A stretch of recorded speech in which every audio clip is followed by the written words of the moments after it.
Bien. Ya se acaba de iniciar la grabación.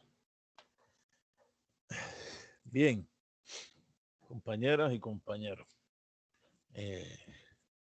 Esta que es el encuentro, digamos, de presentación y de las cosas más generales, que voy a ir, evidentemente, lo más rápido posible para que les quede a ustedes una idea general de todo lo que incluso vamos a ver.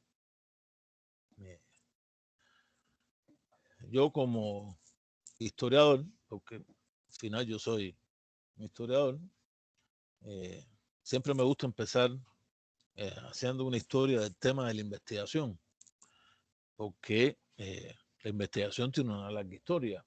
Yo siempre he creído que los seres humanos empezaron a investigar prácticamente desde el mismo día que se empezaron a reunir en las tribus, hace miles y miles de años.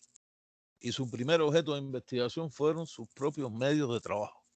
Empezaron investigando eso, esos medios de trabajo, esos arcos, esas flechas, las piedras, y por eso es que en eso que los historiadores han llamado la comunidad primitiva, la época de la barbarie y del salvajismo, por eso incluso hay periodos donde la piedra, que fue el elemento fundamental, terminó siendo pulida, así primero, o las piedras, los huesos, las maderas, pero ese fue el primer objeto de estudio. Y esto es importante tenerlo en cuenta, porque cuando uno va a investigar en un tema, tiene que ver qué es lo que va a investigar. Y ese es su objeto de investigación. Eso, fíjense. Y eso viene desde hace miles y miles de años. Por supuesto, cuando la sociedad humana se fue transformando, primero en las grandes civilizaciones del Oriente Fértil y Egipto, ya, y el nacimiento de la sociedad en clase, ya hubo un grupo que se especializó en investigar, lógicamente porque ese grupo no trabajaba y se dedicaban a investigar. Esas grandes civilizaciones en Mesopotamia, todas las que pasaron por Mesopotamia y Egipto, son posiblemente los primeros precursores de la investigación y empezaron a investigar ya no solo los medios de trabajo, sino empezaron a transformar la naturaleza. Y fíjese que es importante también conocer eso, que aún en el Egipto de hoy, los principales cultivos en un país que es de los mayores productores de grano del mundo se dan con los mismos métodos de irrigación que los sacerdotes egipcios, que fueron los que dominaron la ciencia, posiblemente los primeros científicos de la historia humana, igual que los sacerdotes de Mesopotamia, cuando crecía el río, haciendo canales, se irrigaba la tierra y ahí se cultivaba. Y eso, hasta hoy, lógicamente, hoy es más fácil hacerlo. Antes tenían que hacerlo los trabajadores de las comunas, abrir los canales, hoy lo abre una máquina que ya nace en el momento del desarrollo después de la revolución industrial o lo que se ha llamado el capitalismo industrial en el siglo XIX. Siglo XIX, que es tan importante en la investigación porque finalmente concluye, yo diría, lo que las transformaciones de los tiempos más modernos en que hemos vivido los seres humanos, porque digamos que comienza a partir del Renacimiento con grandes científicos, Galileo Galilei, Giordano Bruno, habría que poner también a Leonardo da Vinci, grandes cerebros, digamos, que hicieron grandes aportes al desarrollo del conocimiento humano, al compás del desarrollo del propio sistema capitalista, o sea, los principales gérmenes del desarrollo del capitalismo, o sea, esa acumulación originaria del capital que trajo consigo y influyó en ese propio desarrollo del conocimiento humano, que concluye en el siglo XIX cuando finalmente, si un día Galileo Galilei habló de ese método científico, el famoso método científico, pongámoslo entre comillas, porque hay que explicar bien ese método científico para que no nos confundamos, porque a veces el método científico trata de negar o se hace de una manera o se interpreta o su definición queda en un marco estrecho, y yo creo que el método científico es un marco realmente amplio por toda la cantidad de cosas, la cantidad de objetos de estudio que tienen hoy los seres humanos para estudiar. Pero en definitiva, en el siglo XIX, ese método científico dio el nacimiento de esa llamada corriente positivista, el positivismo que, digamos, por lo menos son los primeros como corriente científica que dejaron escrito y trabajaron en ese, otra vez, entre comillas, método científico, que tiene una influencia o que tuvo una influencia en el desarrollo no solo del siglo XIX, sino también del siglo XX y hasta nuestros días, en corrientes que de una u otra manera influenciadas por esa misma corriente positivista.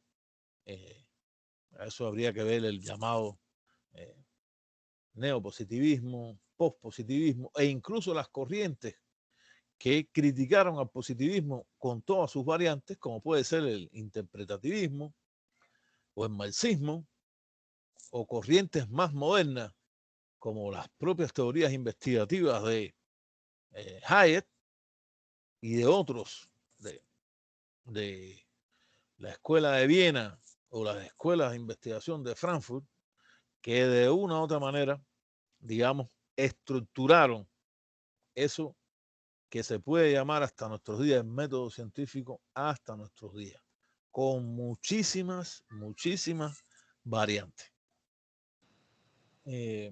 Yo realmente siempre he creído que cuando un investigador es como si se limitara a la utilización de un solo método de investigación, ese investigador él mismo se está poniendo una especie de correa que no lo dejan avanzar en una investigación más amplia, o sea, cierran sus perspectivas, porque cualquier pensamiento que pueda limitar el propio desarrollo del conocimiento humano se convierte en un dogma, y todos los dogmatismos lo que hacen es, repito, limitar el desarrollo del conocimiento humano, que desde mi punto de vista es un desarrollo que es ilimitado.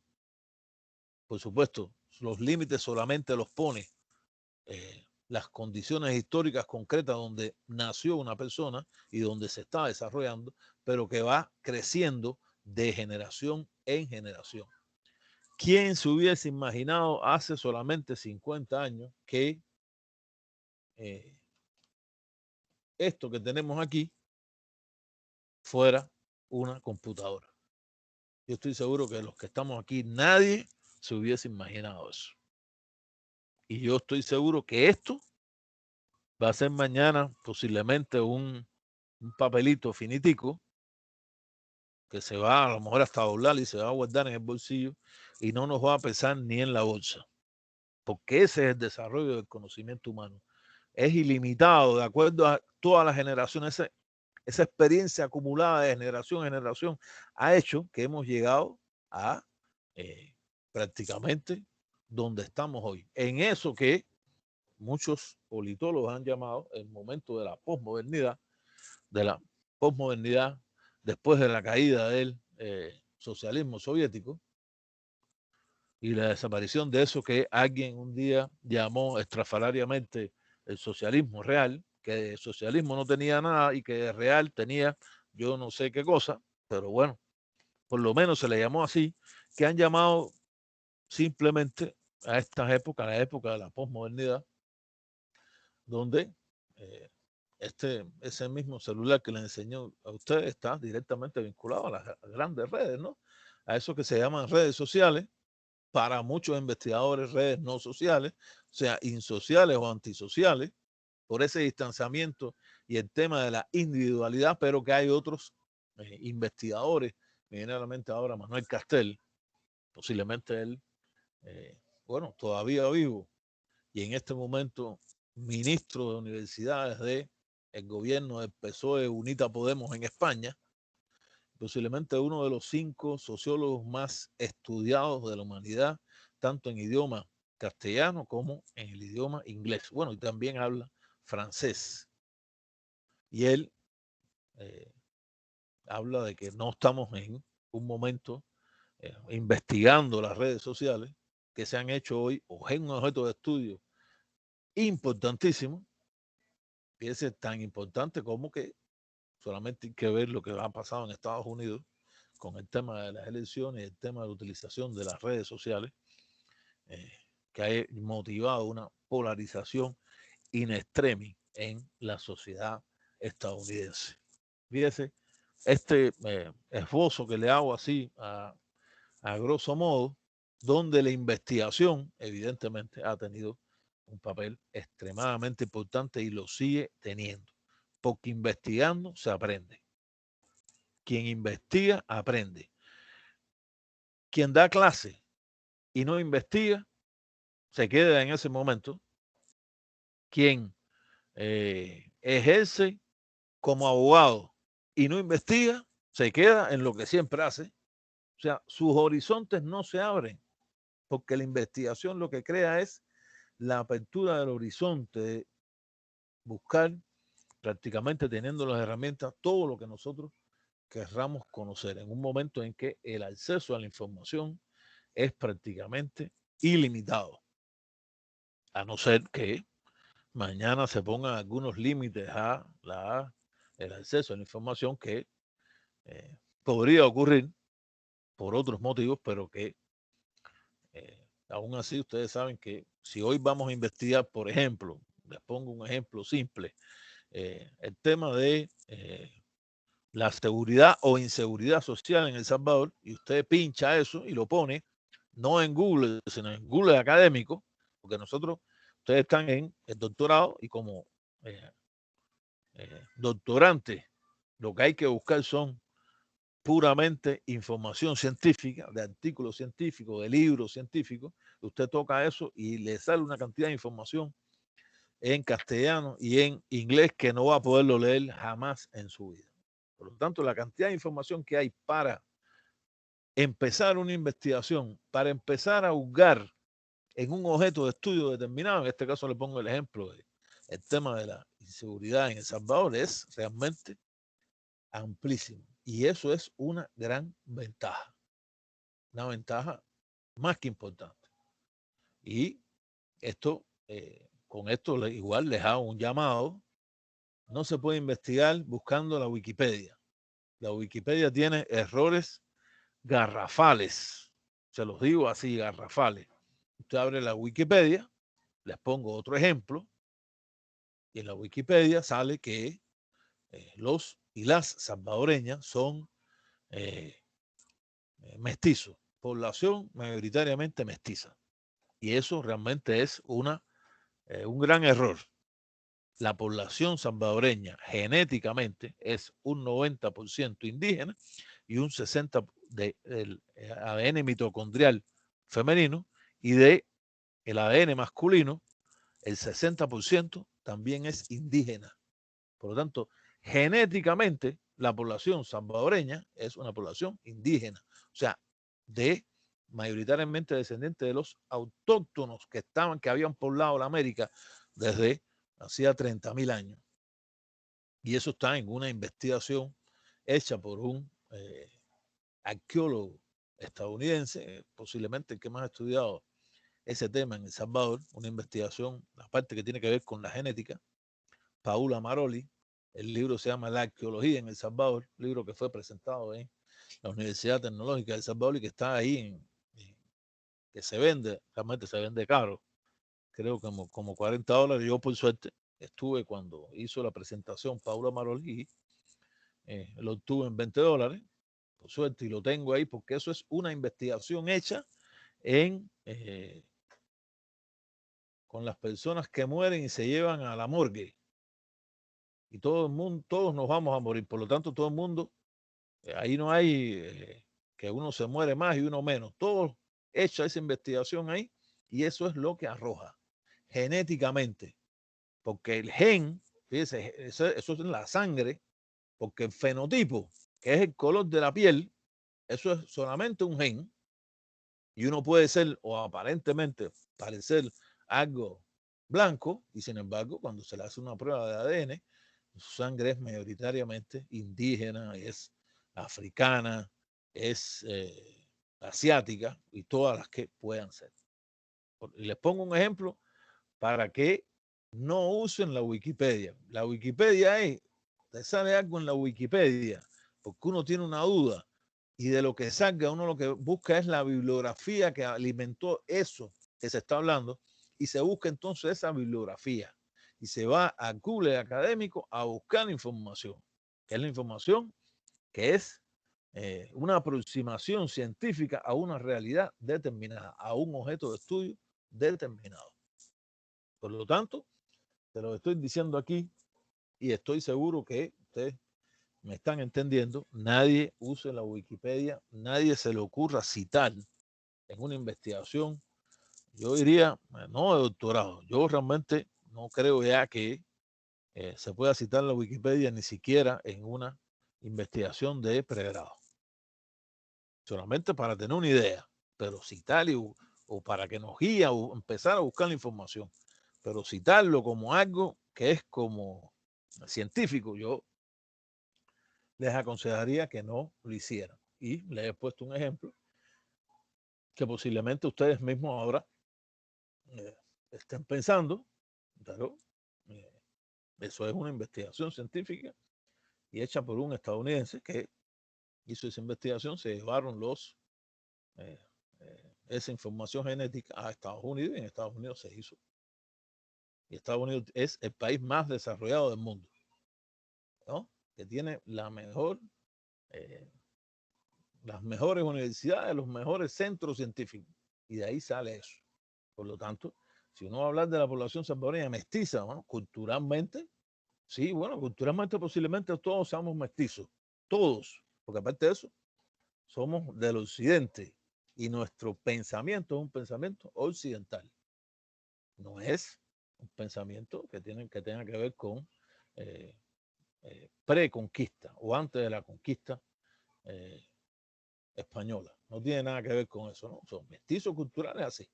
Eso hace todo, pero mestizos raciales, mestizos genéticos, que bueno, hasta el problema de la raza ya tiene otras, a veces otras connotaciones, no existe. Y eso, por supuesto, se lo pongo como ejemplo, porque esto es importante a la hora de lo que ustedes vayan a investigar. Yo creo que en El Salvador, aparte de la corriente positivista, también la corriente marxista, como una de las corrientes de más influencia a nivel planetario, ha tenido un impacto importante que viene también, que se manifestó incluso en la teología de la liberación. Qué bueno que Salvador nos hablaba de eso, que le interesaba el tema de la teología de la liberación, pero la teología de la liberación utiliza categorías marxistas, muchísimas categorías marxistas, en diferentes medidas, porque no es lo mismo como lo utiliza o como lo utilizó Martín Baró a que como lo utilizó Ignacio Ellacuría. Utilizan desde dos puntos de vista diferentes, pero hay una influencia. Y la influencia del factor religioso en El Salvador es muchas veces, no quiero ser absoluto, pero vamos a decir que tiene una gran influencia, para no decir que es cuasi determinante. Una población, estamos hablando de una población en El Salvador que hoy mismo se considera más del 90% que es una población religiosa. Por lo tanto, no se puede estudiar El Salvador si no se estudia la religión. Y ustedes están haciendo entonces una maestría en teología, donde ahí el estudio no es religión, no es teología solamente, por supuesto, pero donde esos factores teológicos, con esa influencia que tienen en diferentes religiones, porque lógicamente hay una teología, cuando uno habla de una teología cristiana, o la teología de la liberación es una teología, pero hay diferentes teologías, las iglesias evangélicas también tienen su teología, la iglesia católica tiene su teología, igual que la iglesia en, en Rusia tiene su teología, y teniendo en cuenta, como yo siempre aclaro, para que no haya problema, ser cristiano es, por lo menos desde mi punto de vista, creer en la vida de Jesús, su asesinato y su resurrección. Todos los que creen en eso somos cristianos, todos, cristianos evangélicos, cristianos católicos, rusos ortodoxos, rusos armenios, rusos ucranianos, los protestantes luteranos, protestantes anglicanos, los que sean. Y yo siempre he creído que si hay alguien que ha influido en ese tema del ecumenismo y sobre todo en esa relación que deben tener todos los cristianos, ha sido el actual Papa Francisco I. Por lo tanto, eso también es un factor que hace que esta carrera de teología sea tan importante en El Salvador. Porque los temas religiosos en El Salvador son temas que a veces son cuasi determinantes en el desarrollo de algo, incluso en factores del tema político, a la hora de una votación. Lo que pasa es que hay muchas cosas de esas que todavía están, digamos, en ciernes sus estudios realmente académicos, sus estudios, yo diría, lo más profesional posible, ¿no? Porque esto hay que sacarlo también de los temas que tengan que ver con los medios de comunicación. Ustedes saben que los medios de comunicación hacen a veces hechos o crean situaciones o que no es exactamente o que se alejan de la academia. Y aquí estamos hablando estamos en un sector académico. Por lo tanto, lo que aquí se plantea con argumentos, que es lo más importante también, compañeros. Ustedes pueden no estar de acuerdo conmigo, podemos no estar de acuerdo, ninguno de los 5 que estamos en este encuentro, pero cada uno tenemos nuestros argumentos, ¿no? Y los argumentos que tengamos cada uno tienen que ser respetados por los otros, porque cada uno tiene sus argumentos. Y qué bueno que se respetaran siempre los argumentos. Si se respetaran los argumentos de los otros en este mundo, o de las otras en este mundo, lo más seguro es que hubiese menos problemas de lo que hoy mismo existen. Pero bueno, sabemos que desgraciadamente eso no ocurre y hoy mismo el tema de las redes sociales se hace cada vez más, por lo menos se observa, yo observo que cada vez más se apela a los sentimientos humanos y no a la razón, a esa razón que empezó a ser, yo diría, efectiva a partir del Renacimiento, que se consolida con el positivismo y con todo el desarrollo de las diferentes corrientes en el siglo XIX, siglo XX, hasta nuestros días, cuando después, finales de siglo XX, pero más que todo este siglo XXI, las redes sociales entran en su impronta, hacen una impronta en la sociedad humana y está hoy por lo menos, pendiente de un análisis, de una investigación, hasta dónde se está apelando a los sentimientos humanos en contra de la razón, en contra de los argumentos. Porque lo más fácil casi siempre es apelar a los sentimientos humanos para conseguir fines políticos. Y eso, yo creo que el ejemplo de los Estados Unidos lo estamos viendo, es un ejemplo realmente bien concreto. Han votado 74 millones de estadounidenses por Donald Trump. Una persona que desde mi punto de vista tiene no sé cuántos posibles señalamientos, y no es que lo diga yo, es que lo dicen los medios estadounidenses, lo dicen investigadores estadounidenses. Lo que sus seguidores no, sus seguidores es como si fuera Dios. Y Donald Trump evidentemente no es Dios. Desde mi punto de vista, para nada, en lo absoluto. Lo que ha apelado es a los sentimientos humanos, a los sentimientos de 74 millones de estadounidenses que votaron por él. Por suerte, más de 80 no votó por él. Digo, por supuesto es mi punto de vista, pero que ha llevado a una sociedad estadounidense extremadamente polarizada y que crea afectaciones a nivel planetario, porque estamos hablando, lógicamente, del país más poderoso de la Tierra. Dígase lo que se diga de China, todavía a China le queda un largo tramo para ni siquiera igualar a los Estados Unidos. Lo otro es puro invento de los medios de comunicaciones, casi siempre con posiciones amarillistas. Luego de esta introducción, yo tengo la presentación que la quiero subir, pero de todas maneras, primero, les pediría que si tienen alguna duda hasta este momento de lo que he planteado, por favor, me digan. Si no hay duda, subo la presentación que tenemos para el día de hoy. Si alguien tiene algo, abre el micrófono y me dice. Si nadie tiene nada, continúo entonces y subo la presentación.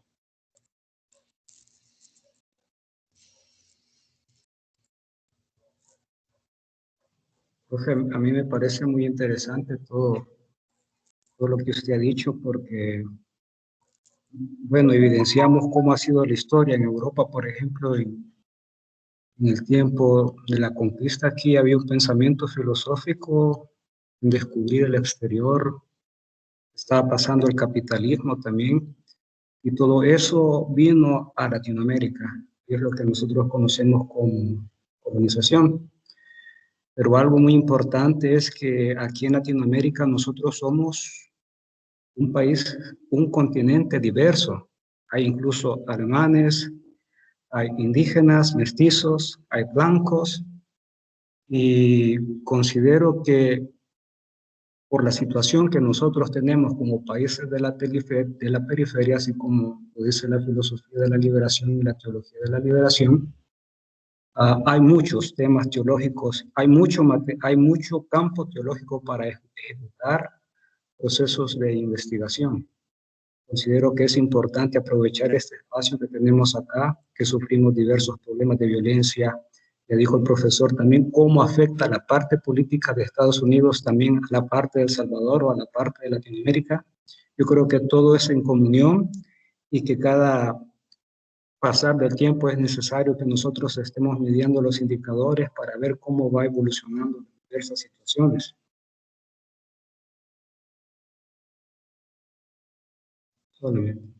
Gracias, Salvador. Fíjense que realmente creo que es importante lo que ha tocado El Salvador de la diversidad. Existe en América, realmente el mundo es un mundo de una gran diversidad. Por supuesto, existen en el mundo, digamos, yo diría que 3 grandes civilizaciones a nivel planetario. La civilización occidental, la civilización islámica, o sea, donde a veces uno dice la civilización occidental cristiana. Desgraciadamente hoy yo pienso que, por ejemplo, Europa hay muchos países que prácticamente la religión la han dejado a un lado.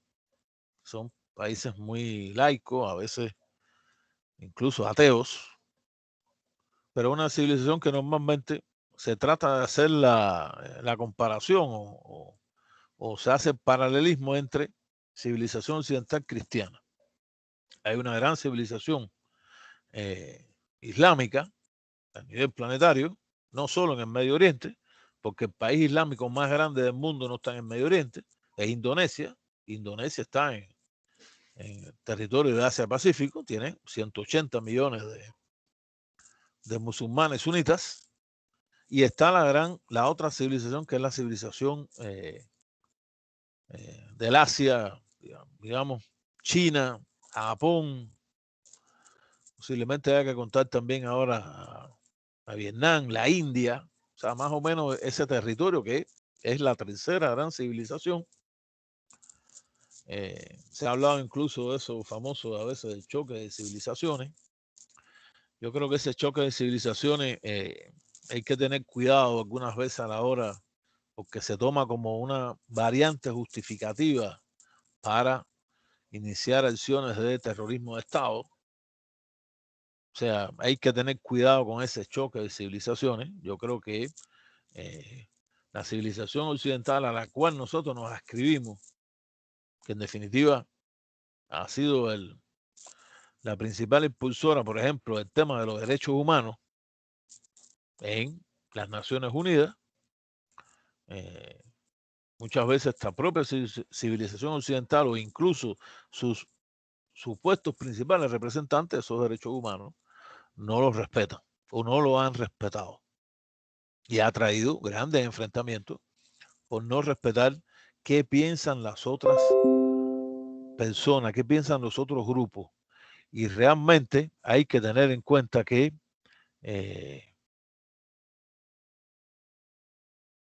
creo que alguien vi aquí como que se había querido incorporar, no sé si nos está oyendo. Briseida, no puedo ingresar al aula. Déjeme mandarle una invitación, permítame un momento.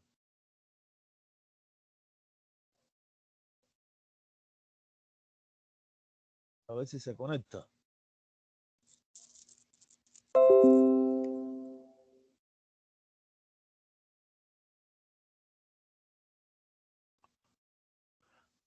Perdóneme que haya interrumpido, le estoy mandando estoy llamando a ver si se comunica porque me dice que no se puede comunicar.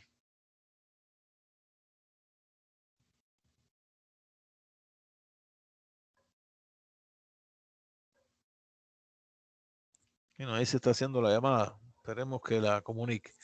Entonces le decía que ese problema de los choques de civilizaciones muchas veces tiene que ver con no respetar el pensamiento de las otras personas, los otros grupos humanos. Y hay grupos humanos que tienen derecho también a ser respetados, ¿no? Y la civilización, ese paralelismo que los medios de comunicación han dado, los islámicos son terroristas, eso realmente es una falacia. Eso es algo realmente que es penoso creerse semejante cosa. No hay una palabra en el Corán, se los digo, no hay una chura, que es como decir, como se divide la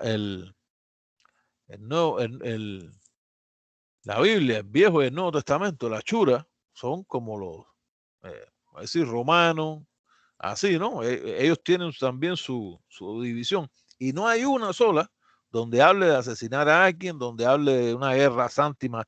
No hay una sola que lo diga. Y los medios de comunicación, desgraciadamente, no dicen eso por ningún lado. Yo los otros días salía les pongo igual un ejemplo para que ustedes se ubiquen. Ponen un hombre vestido o sea, como si fuera un árabe completo, tapado, con una mochila. Y el hombre es un lugar y cada vez que suelta la mochila todo el mundo sale corriendo. Porque se piensan que hay una bomba. Y llega a un restaurante, tira la mochila por una ventana y la gente tirándose por las ventanas. Eso es lo que los medios de comunicación han hecho. Que han hecho creer que todos los musulmanes son terroristas. Y la población musulmana, y como religión, es la que más crece a nivel planetario. O sea, falta realmente poco para que la mayoría incluso sean de la población en el mundo hoy, que somos más de 7.000 millones, sean musulmanes. Entonces, si no se respeta a esa civilización, si no se crea un diálogo civilizatorio, ¿a qué vamos a llegar? A algo realmente que me parecería que sería un gran desastre. Y eso pasara. Por eso hay que tener cuidado. Pero bueno, gracias, Salvador, por tu intervención. No sé si alguien o otro compañero, antes que suba la presentación, nos quiere decir algo. Briseida no ha podido.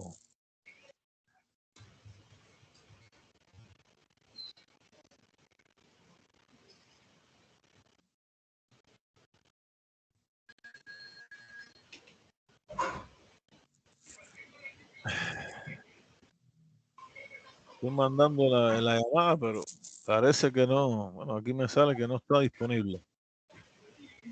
Y en el chat mandó.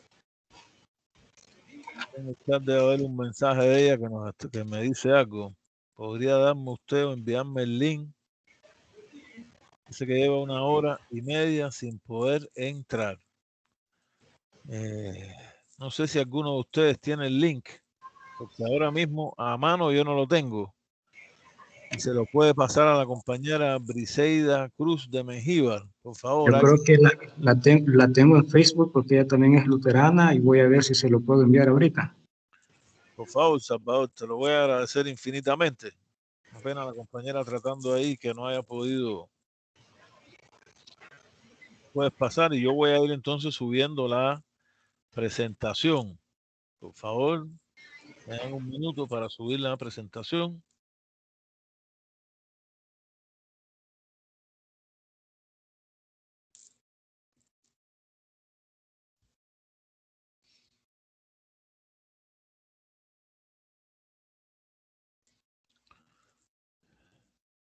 Esa no es la presentación, pa.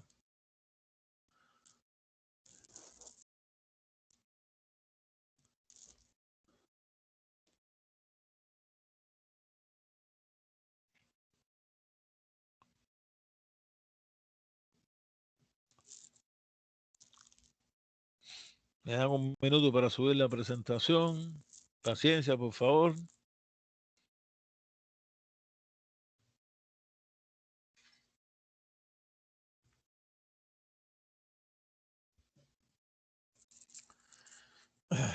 Ahora sí se está abriendo.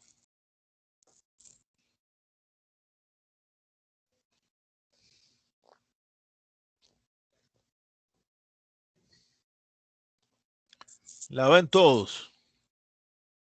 Ya yo por lo menos aquí la tengo abierta. La ven, ¿no? Curso Sí, básico la de vemos. investigaciones. Perfecto. Sí, doctor. Bien. Bien. Vamos a ir avanzando. La formulación de la investigación. Aquí yo he puesto en esta primera lámina, esta presentación yo se la voy a mandar a ustedes, compañeros. O sea, no se preocupen, ni siquiera por la velocidad que va, yo se los voy a dar a ustedes para que ustedes la tengan, la presentación. Yo no busco saber respuestas, busco comprender las preguntas. Eso dijo Confucio. No hay respuesta sin pregunta, encontramos respuestas y soluciones porque tenemos buenas. Fíjense que lo que sí, ahora se cayó. Nadie puede tocar la presentación, compañeros, porque si tocan la presentación, se cae. Se les voy a pedir que nadie toque la presentación, tengan los micrófonos apagados para que me puedan oír bien.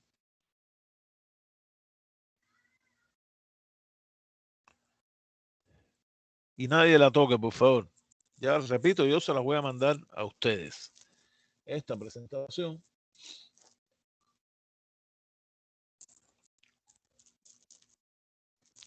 Es mejor conocer algunas de las preguntas que todas las respuestas.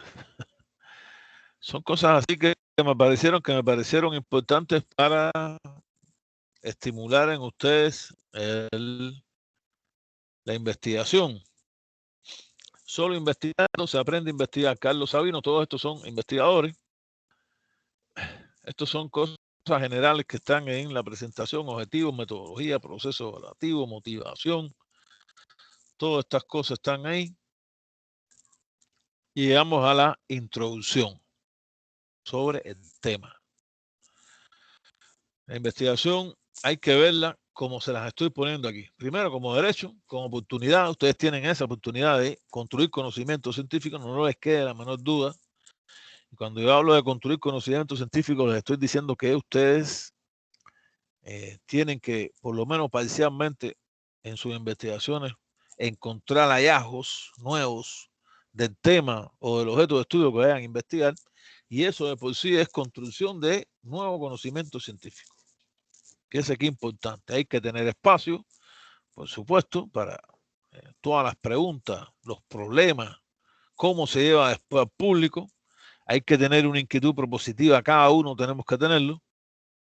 Requerimiento en un proceso de formación. Esto es un proceso de formación, lo que estamos haciendo ahora, que es más que importante. Briseida me sigue escribiendo. Parece que el dispositivo será porque el link no le permite acceder, pero... Y aquí, a mí me da aquí no disponible, o sea que no.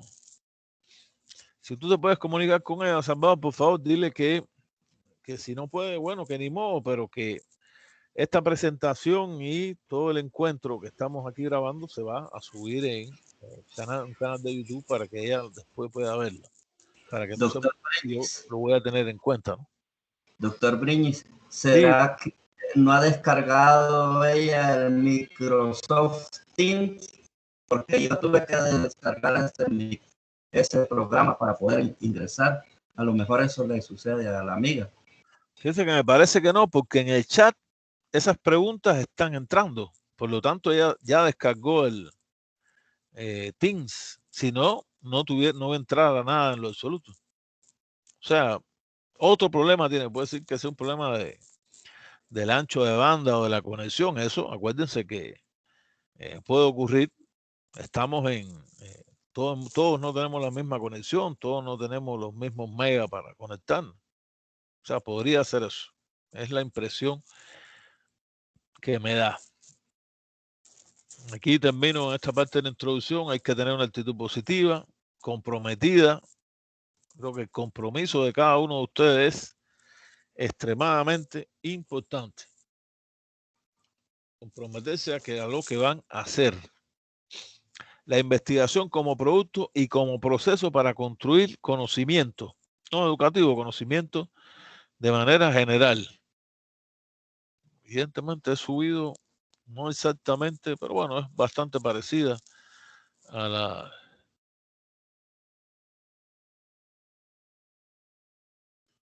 Descubrir relaciones, hallar explicaciones, describir situaciones, producir nuevos conocimientos, encontrar soluciones de problemas prácticos. Eso que se han llamado o se ha dado en llamar investigación aplicada, enriquecer y fundamentar postulados teóricos, lo que se llama también investigación pura. Esto lo veremos en eso que se ha dado en llamar investigaciones cualitativas y cuantitativas. Yo les voy a explicar ambos y después, por supuesto, les voy a dar mi posición ya personal como investigador sobre esa división. Les adelanto que a mí personalmente no me parece en 1% importante, y la implicación de, lógicamente, obtener nuevos conocimientos. Si no hay nuevos conocimientos, investigar algo que está investigado. Fíjense, no quiere decir que algo que esté investigado se puede investigar. Lo más seguro es que algo que esté investigado, si se investiga en un momento histórico diferente, en otra realidad, los resultados sean diferentes. Pero para el caso que nos compete, yo creería que lo más importante es buscar nuevos conocimientos. O sea, producir conocimiento para que no quede duda que en lo que investiguemos estamos buscando algo nuevo, algo original. Porque, repito, en el caso de el rigor que tienen las tesis de doctorado, esto normalmente aparece. Los llamados tipos de investigación. Recuérdense que esto todo lo estamos viendo de manera rápida. Esto es lo más general. Después vamos a ver en las próximas clases ya las cosas más específicas. Investigación básica, la llamada investigación aplicada, básica, investigación científica con el propósito de aumentar la suma de conocimientos sobre un fenómeno. Quiere decir que ya hay una investigación, y la investigación aplicada, que es la investigación científica con el propósito de estudiar problemas concretos y encontrar mejores soluciones. Una investigación aplicada en este momento, a mí siempre me viene a la mente el tema, por ejemplo, del descubrimiento de las vacunas.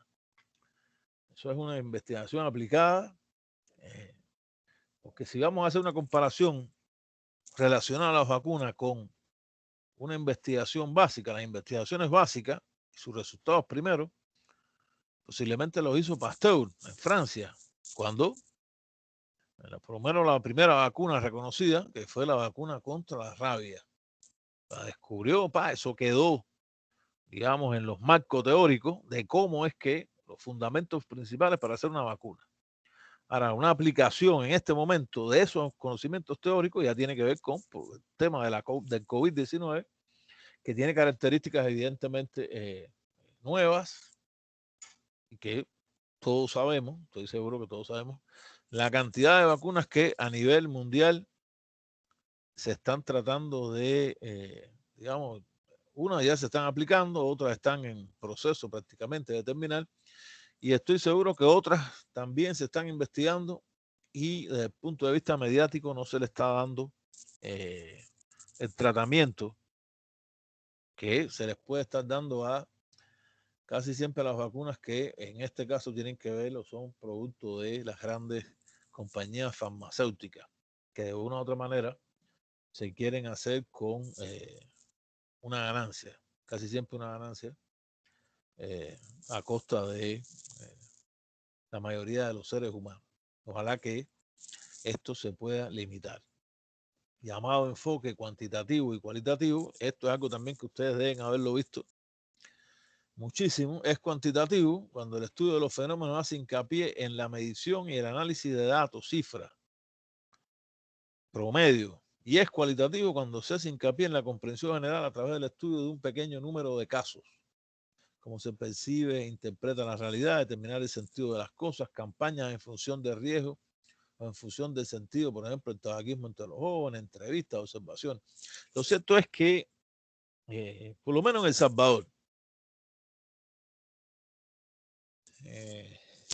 ¿cómo se está viendo el tema de las investigaciones cualitativas y cuantitativas?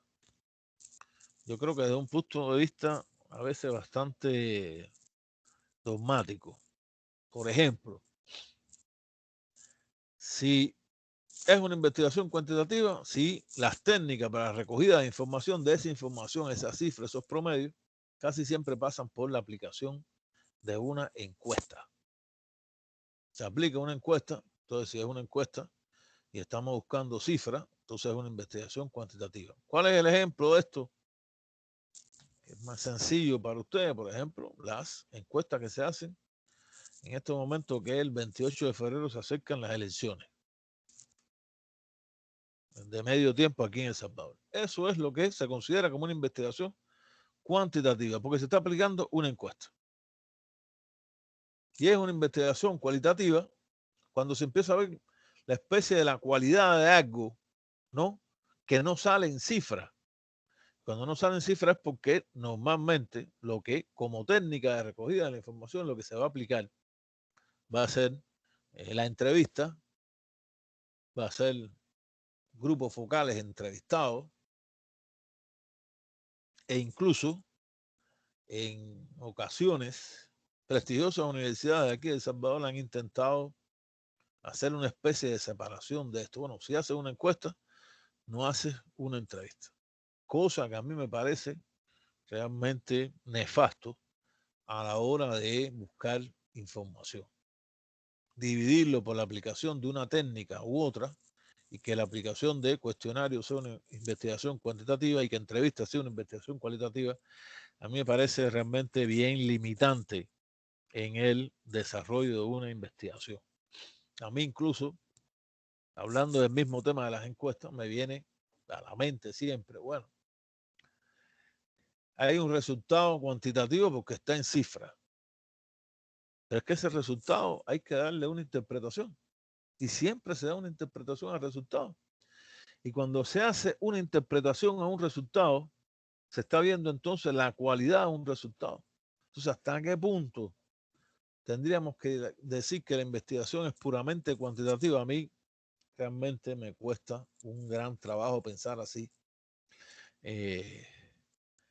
En el tema, yo creería que en el caso de ustedes, normalmente las investigaciones cualitativas deben ser mayores, entrevistando a actores claves, eso que en inglés se le ha llamado los stakeholders, pero realmente que nosotros esa palabra en inglés la vamos a eliminar y es la entrevista a actores claves. Por ejemplo, vamos a ver el desarrollo de la teología en El Salvador, la teología cristiana, y vamos a entrevistar, por ejemplo, a los rectores de las universidades que tienen un basamento cristiano, por ejemplo, o a los directores de investigación, o a los coordinadores de la cátedra de teología de esas universidades.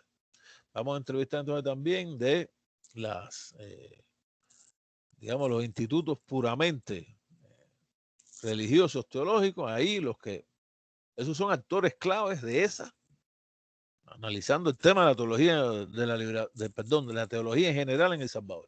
Y eso se entrevista a esos actores claves. Eso es una investigación que realmente es, yo diría, bastante cualitativa. Porque en el otro caso, yo siempre he creído que cuando hay un por ciento, hay una cifra, o sea, numéricamente estamos tratando de justificar algo, pero se hace una interpretación de esto, ya la investigación pasa a planos que se deben considerar como cuantitativos o cuantitativos cualitativos, que es lo que normalmente a mí siempre me ha parecido que es más lógico realizar para no ponernos una camisa de fuerza con algo en este sentido. Hoy, por el tema de las redes, por ejemplo, las encuestas en Estados Unidos, las encuestas se hacen por teléfono. O te mandan un mensaje, te llegó el mensaje, ya se están buscando, por supuesto, una población determinada donde se va a realizar esa encuesta. Y ustedes ven esas encuestas electorales en los Estados Unidos en una población de 340 millones de habitantes, que, si mal no recuerdo, en total son 165 millones de posibles votantes, o 185 millones de posibles votantes. Se hace una encuesta a 1.300 personas. Es una cifra que prácticamente puede parecer mínima. Sin embargo, nos dan como margen de error un 5%. Yo siempre he tenido mis dudas sobre eso, ¿verdad? Eso tiene un cálculo matemático, tiene su fórmula para hacerlo. No voy a ponerme eso que sea, pero lo cierto es que eso ha motivado hoy mismo en El Salvador en muchas encuestas que se hacen por Facebook, por ejemplo. Y Facebook ya tiene su forma, o sea, incluso de cuánto hay que pagar, si es tantas personas, tanto. Y uno pone los límites de edad, pone los departamentos, pone por nivel de estudio, por todas las diferentes variables de la aplicación de esa encuesta. Y cada vez son más en El Salvador las encuestas que se hacen de ese tipo. No quiere decir que no sean encuestas territoriales, todavía se hacen. ¿Sí? Pero ahora mismo una universidad importante de El Salvador está realizando una encuesta y la está haciendo de manera presencial, a pesar de los problemas que tenemos con el COVID. Pero el COVID más la posibilidad que ofrecen las redes sociales da la impresión de que van a ser cada vez más mayoritarias. Y son investigaciones que normalmente se consideran como investigaciones cuantitativas. Repito, yo tengo grandes dudas sobre esto. Yo preferiría siempre que cuando se va a hacer una investigación, los métodos de recogida de información, todos los que se puedan aplicar, se apliquen. O sea, si se pasa encuesta y se hace entrevistas a los actores claves, mejor. Seguramente los resultados van a hacer que nuestra aproximación a la realidad de ese objeto de estudio sea, por ser desde diferentes puntos de vista, sea más cercanos a esa realidad. Eso, por supuesto, es mi opinión personal. Ustedes van a ver que es algo que normalmente cuesta trabajo que se analice así, pero yo comparto con ustedes lo que a mí me parece. ¿Para qué investigar? Yo pongo aquí diferentes respuestas. Trascender el consumismo de sabor y el sentido común, generar y construir conocimiento. Eso siempre va a ser el fundamental. Ser profesional dando respuestas científicas a las interrogantes que nos plantean los problemas de la realidad. Muy importante también, muy vinculada al anterior. Innovar y cambiar, fundamental lo que hacemos y mejorarlo. No ignorar nada y descubrir lo que posiblemente intuimos. Porque evidentemente investigamos siempre. Uno sale a la calle y está investigando, incluso si, a ver si el bus viene a tal hora. Y eso puede ser, lo que pasa es que es una investigación intuitiva. Si llega a tal hora el bus, si hay mucho tráfico moveante, que me he dado cuenta. La diferencia que tiene es que una investigación científica es una investigación donde se aplica una metodología. Ahora hace una investigación y se aplican diferentes técnicas y diferentes métodos para lo que nosotros queremos. Pero investigar es algo que es humano. Recuérdese, como le dice esta historia de la investigación de hace miles y miles de años, cuando el hombre, solamente los seres humanos, empezaron a investigar desde simplemente sus objetos de trabajo y no tenían nada especial para hacerlo. El por qué investigar la realidad en realidad es compleja, inquietudes, interrogantes, responsables de generar nuevos conocimientos y no repetir lo que otros ya encontraron. No quiere decir que nos opongamos a, porque incluso lo que los otros encontraron, nosotros tenemos que buscarlo, porque es un marco teórico. Cuando uno dice los otros, uno va a hacer una investigación, por ejemplo, de Hayek, o va a aplicar el método de Hayek, ese método de los llamados fenómenos complejos, y cuando se va a aplicar, uno tiene que ver qué fue lo que dijo Hayek de eso, ¿no? Aunque después hay una interpretación distinta, se busca otro resultado. Pero no quiere decir que, como este ya lo investigó, lo dejamos fuera. Todo lo contrario. Es importante ver a la hora de rehacer un marco teórico, que es los otros teóricos que han hablado. Hayek, puede ser Marx, puede ser Castell, puede ser Max Weber, todos, desde los más contemporáneos a los más actuales. Cuando empiezo a actuales, lógicamente Hayek es uno de los más actuales, Sigmund Bauman, otro de los más actuales, Castell, que aún está vivo, y de acuerdo a los diferentes terrenos de investigación, los que, digamos que han hecho teoría relacionada a eso. Eso a mí me parece también extremadamente importante. ¿Qué investigar? Cuando le pongo aquí la realidad problematizada es porque vamos a buscar un problema de investigación. Eso, digamos, está en el ABC de una investigación. Por eso la realidad es problematizada. Aquello que nos interesa y nos atrae, nos cuestiona, nos inquieta, por supuesto. Aquellos que nos permiten dar aportes para mejorar la realidad. Aquello que es necesario cambiar, que hoy se percibe como importante y urgente. Siempre con rigor científico, porque ciencia significa preocupación por el detalle. La ciencia, que por supuesto también tiene su propia definición. Si yo fuera a definir ciencia, la ciencia tiene, en primera, tiene una connotación puramente histórica, porque el desarrollo de la ciencia está determinado por condiciones históricas específicas. Eso no le quede a usted la menor duda. Hace 100 años, por supuesto, los grandes investigadores, los investigadores no podían pensar como nosotros hoy. No había desarrollo, no había el conocimiento acumulado. Por eso es que la ciencia está históricamente determinada, ni más ni menos.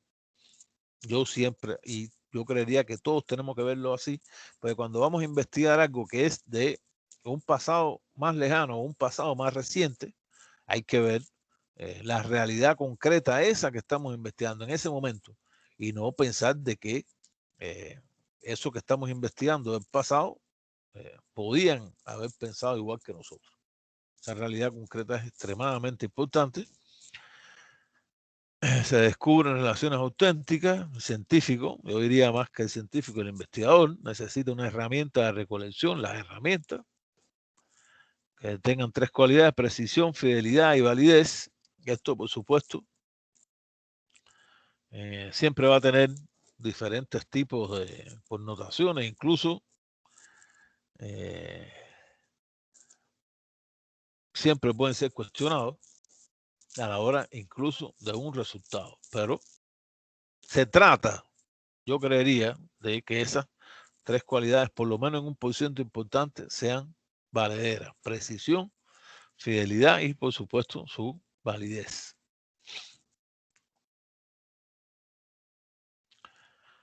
Investigación, anteproyecto o preproyecto. Aquí le vamos a llamar anteproyecto, por supuesto. Documento breve que expresa y sistematiza el problema a investigar y cómo hacerlo.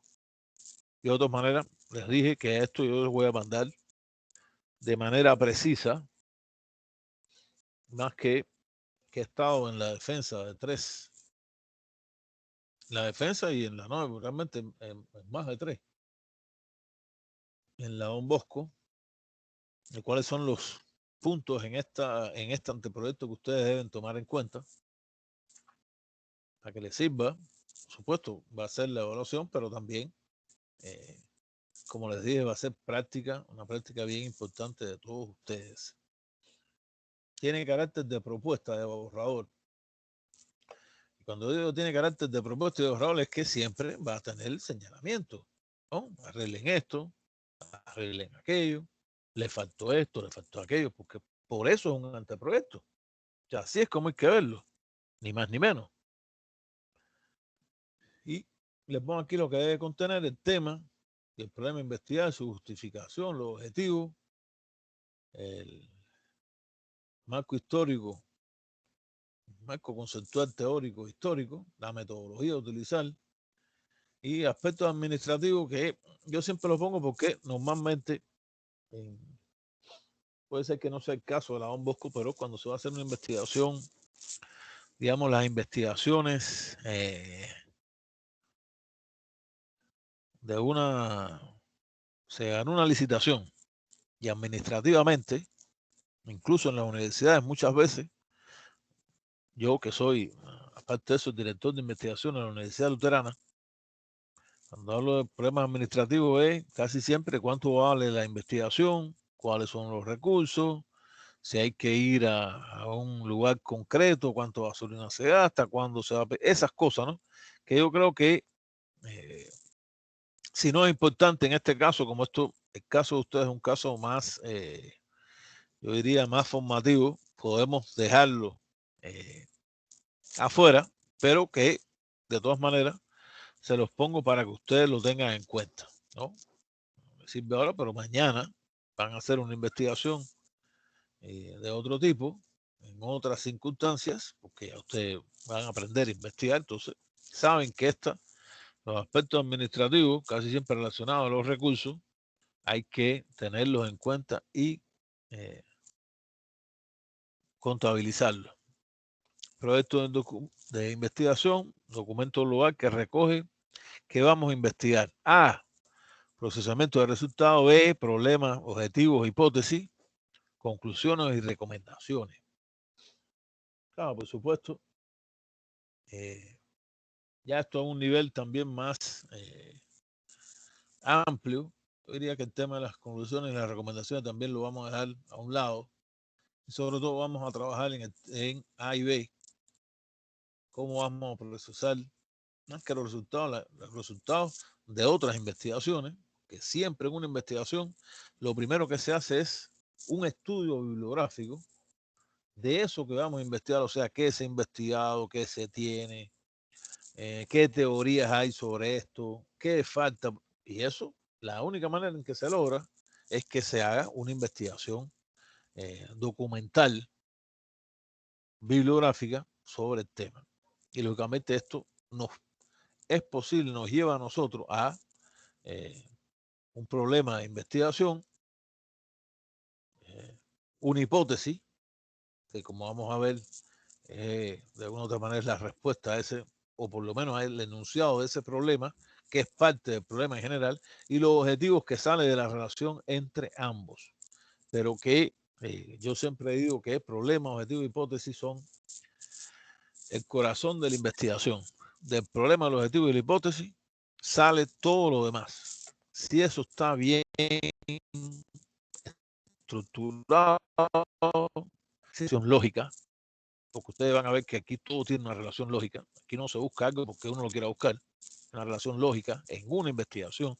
Si no hay una relación lógica, la investigación va a tener problemas y vamos a buscar o nos va a faltar algo o vamos a encontrar cosas que ni nos habíamos propuesto porque se formuló mal esa relación problema, objetivos, hipótesis, que puede ser problema, hipótesis, objetivo, como que se quiera ver, pero que siempre el problema va a ser primero. Aquí normalmente en El Salvador se estila poner el problema y después los objetivos y entonces después la hipótesis. Yo, de manera personal, les recomendaría, lo vamos a ver más adelante con más, lo vamos a ahondar y vamos a ver ejemplos y vamos a hacer precisiones al respecto. Si la hipótesis es la posible respuesta al enunciado del problema, yo creería que debería ir atrás del problema, o por lo menos que la relación se saque uno después de otro, aunque después la hipótesis se ponga después de los objetivos. Objetivos que normalmente siempre hay un objetivo general y varios objetivos específicos. Siempre un objetivo tiene la característica fundamental de que comienza con un verbo en infinitivo. Valorar, determinar, analizar, observar, etcétera, etcétera. Un verbo en infinitivo. Los componentes de este proyecto, repito, esto lo vamos a ver, cada una de estas cosas tiene una explicación y yo se les voy a poner la explicación, se lo van a tener en un documento que les va a orientar, les va a ser fácil a ustedes para lograrlo, les va a facilitar, no es fácil, les facilita a ustedes hacerlo. Tema de investigación, el problema, objetivo, hipótesis, marco teórico conceptual, histórico, metodología y otra vez caemos en los aspectos administrativos y ya les dije a ustedes al respecto. Ya habíamos hablado de problema, objetivo, hipótesis, creo que marco teórico, conceptual, histórico. Yo siempre he creído, fíjense, incluso marco teórico, hoy normalmente se estila más poner marco teórico conceptual, porque no es lo mismo la teoría que los principales conceptos que vamos a utilizar. Pero muchas veces esto no viene junto, sino que hay un marco teórico, hay un marco conceptual y un marco contextual histórico. Contextual histórico porque es el contexto exacto, pero también en ese contexto de lo que se va a analizar. Por ejemplo, vamos a analizar la seguridad, el tema de la seguridad en El Salvador. Hay un contexto que estamos analizando que lo más seguro es que sea hoy mismo, qué es lo que está pasando en El Salvador. Estoy poniendo un ejemplo, por supuesto, un ejemplo hipotético, pero uno hace la historia de eso. Por eso es contextual e histórico. O sea, cómo surgió el problema, no es que ni en el proyecto ni en la tesis sacamos 50 páginas de esto. No, esto siempre tiene que ser bien medido, con las cosas fundamentales, o sea, con un límite de páginas, para no tener el error que muchas veces se comete, que hay un marco teórico, conceptual y contextual histórico, y entonces es más grande que los propios resultados de la investigación, que eso sí es fatal a la hora de un resultado, porque eso es algo que normalmente los lectores de la tesis, de las tesis de investigación señalan. Tema de investigación o se llama también tematización, es la delimitación del campo de los conocimientos, por eso es un enunciado también, y el contenido del tema debe verse como una incógnita, por lo menos, para que tenga una originalidad y para que tenga también gancho. Gancho en el sentido de que lo lea, le llame la atención, porque hay que tener en cuenta, por supuesto, que cuando uno hace una investigación, siempre debe pensar, ya en el tema de una investigación, debe pensar de que la investigación debe, o sea, como idea principal, uno debe tener que se va a publicar, o una parte, o completa, o uno de sus capítulos, una de esas partes va a salir en un artículo científico. Eso es importante también tenerlo siempre en cuenta. Por eso el tema debe ser un tema que debería que llame la atención. Y tiene, yo creería, y lo he puesto aquí por algo que en El Salvador es bien, se hace constante, es que delimita los campos, delimita a veces incluso las delimitaciones temporales y espaciales aparecen en el propio tema. Les voy a poner un ejemplo.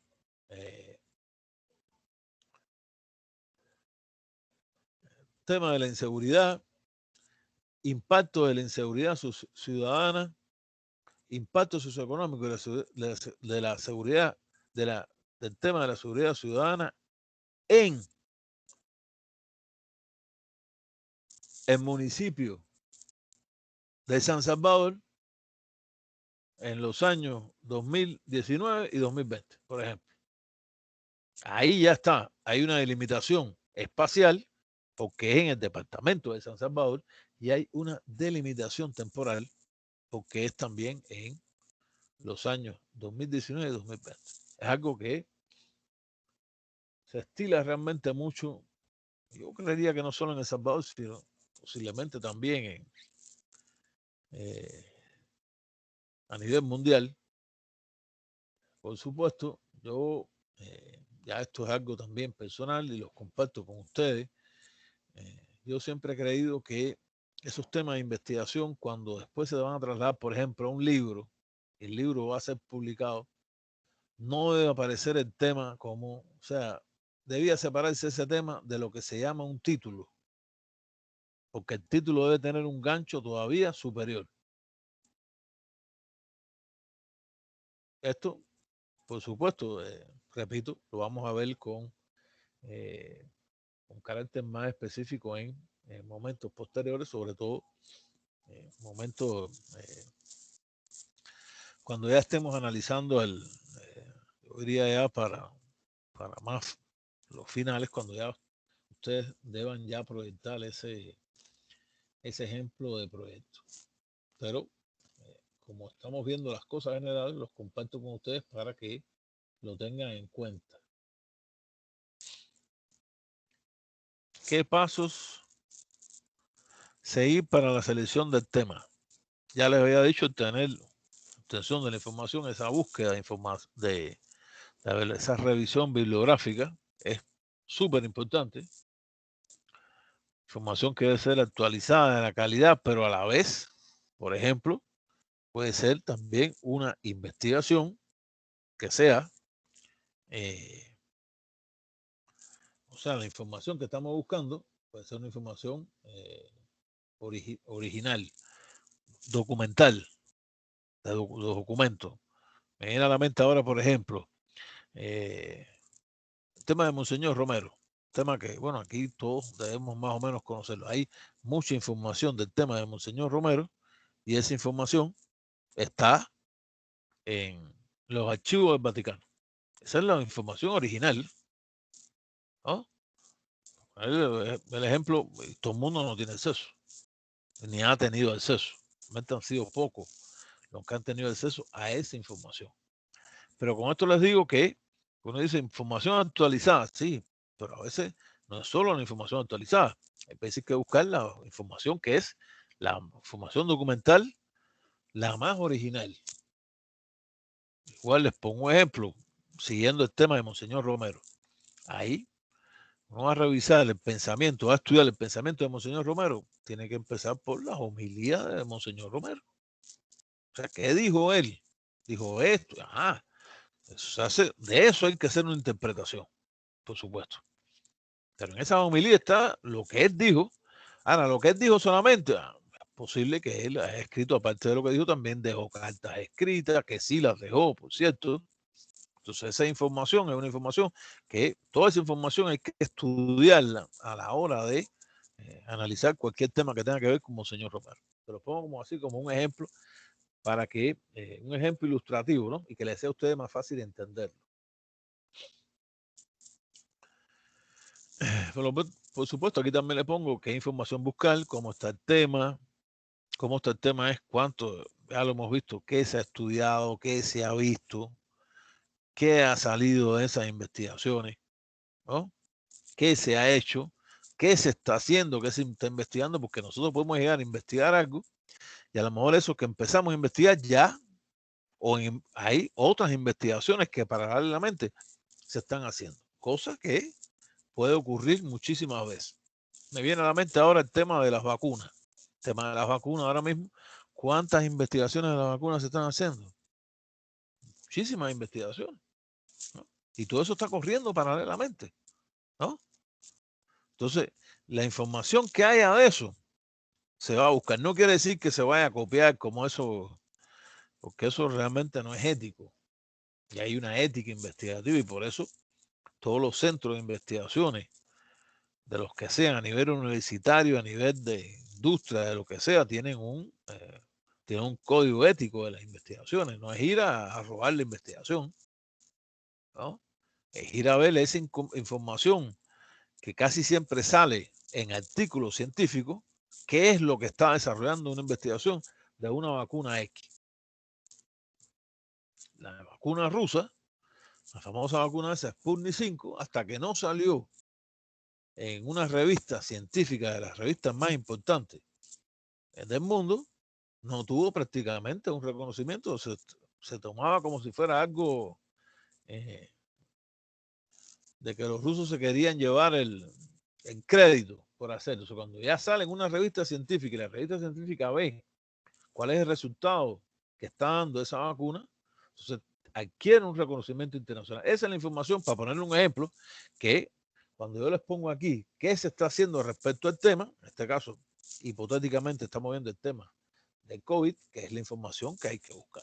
Y así todas las vacunas hoy, las revistas más importantes, casi siempre me viene a la mente la revista Nature, que es la revista estadounidense, que si alguien publica en esa revista, tiene una connotación, evidentemente, a nivel planetario. Todas las vacunas, digamos, del occidente no ruso. Vaya, para decirle algo, es que ustedes saben que Rusia está en el mismo medio ese, una parte europea y la otra parte asiática. Y eso le crea a ese gran país algo así como algo a veces difícil de diagnosticar, incluso desde el punto de vista político relacionado a su propia historia. Pero todas las otras vacunas han salido, o sea, su explicación. Y esas son informaciones que si alguien está investigando el tema de la vacuna tendría que buscar. Entonces, ustedes tendrían que hacerlo también.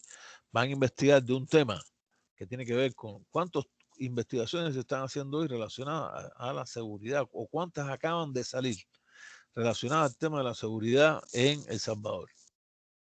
Lo que se está estudiando relacionado al tema de la seguridad en la pandemia, por ejemplo. Son investigaciones que son latentes. Entonces, todo lo que haya de eso, uno tiene que revisarlo, ¿no? Tiene que sacarlo porque es una información que es valiosa a la hora de hacer un marco teórico conceptual y ver efectivamente cuál es el objeto de estudio que vamos finalmente a tocar.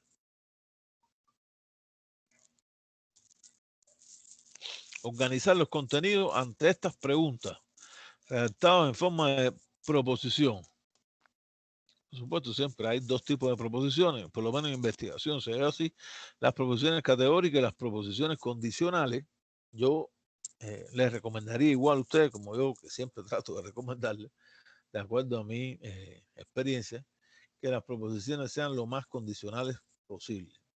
Porque las informaciones categóricas de conocimientos supuestamente confirmados hace que una afirmación sea a veces o peque de algo cercano a lo absoluto, ¿no? Se tiene conocimiento que esto es así. Entonces esto es como si no te dejara, digamos, un margen para uno qué tomar en cuenta y qué pensar o qué interpretar sobre la información. Y la hace realmente limitada. Más cuando yo personalmente también considero que las investigaciones son siempre aproximaciones a la realidad. Y algo absoluto realmente, ya lo había compartido con usted, a mí me parece a veces bien o poco fundado de hacer. Por lo tanto, las proposiciones deben ser lo más condicionales posible, conocimiento que siempre está en proceso, no está confirmado, puede ser probable, más o menos probable. Tenemos estos fundamentos, existe. O sea, estos ejemplos que yo les pongo es probable, existen indicios, se ha analizado en diferentes fuentes, unos están de acuerdo u otros no están de acuerdo. Ese tipo de forma de organizar los contenidos a mí me parece más, por lo menos el contenido del análisis. Acuérdense que estamos viendo el análisis de esa información preliminar. Cuando ya se tiene lo que sí es una confirmación, yo diría, y no cabe todavía aquí, es la confirmación, por ejemplo, una conclusión. Cuando hay una conclusión de una investigación, esa es la conclusión, una conclusión de la persona o del equipo que haya hecho la investigación. Esto es así y así, y ni siquiera se cita a nadie, porque eso es un resultado de solamente el equipo o la persona que investigó. Pero no estamos en este caso, ¿no? Porque lo que estamos viendo es el proyecto. Y en el proyecto de investigación es lo que, digamos, a partir del análisis de la información, es lo que después se va a investigar. Por lo tanto, la conclusión como tal, o las conclusiones como tal, no hay conclusiones, no hemos concluido nada, porque la investigación empieza, porque empieza a partir de este proyecto que ustedes van a ir construyendo poco a poco. La tematización es la redacción del documento que contiene de forma ordenada las proposiciones obtenidas. Por ejemplo, las estadísticas muestran, la realidad contiene evidencias que los resultados tales, X, Y, que sea, han establecido que el estudio Z, A, B, C, del que sea, señala que la principal causa es factor relacionado con. ¿Sí? Eso es una forma, compañeros, compañeras, sáquenlo de aquí, porque para eso yo se los pongo, porque le va a hacer a ustedes, yo diría, más fácil a la hora de comenzar la redacción e ir redactando. Porque este conjunto, como les pongo, este conjunto de proposiciones sobre una área temática determinada, evidentemente no es completo, nunca va a ser completo. Les digo, las investigaciones que hacemos son aproximaciones a esa realidad, por lo tanto es mejor utilizar esa forma que yo le pongo como ejemplo. Y aquí ya se los pongo, es una primera aproximación. Más que todo, si es una aproximación, incluso el resultado, una primera aproximación viene del estudio de la bibliografía para determinar qué es lo que se va a investigar y para ver el estado, eso que se ha llamado, a lo mejor ustedes han oído, el estado del arte de algo.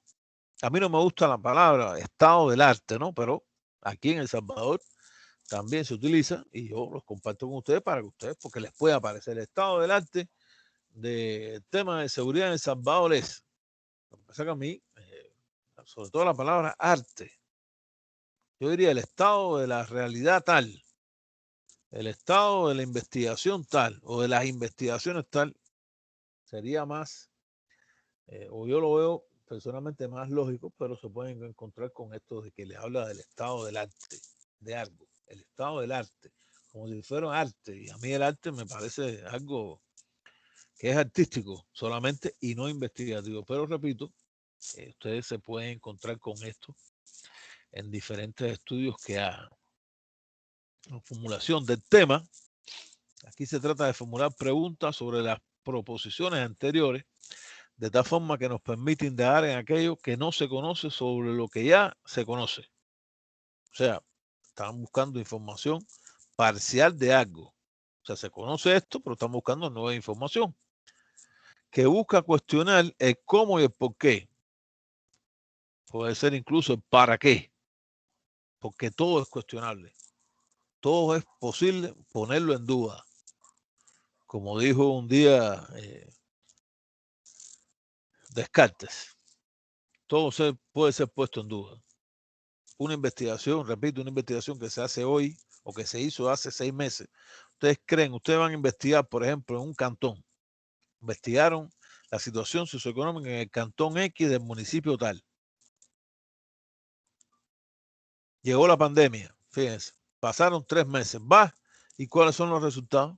Van a ser totalmente diferentes, porque una sola variable, que es la pandemia, cambió la situación económica de ese cantón, aplicando los mismos métodos, las mismas técnicas, pero esa variable lo cambió total y completamente.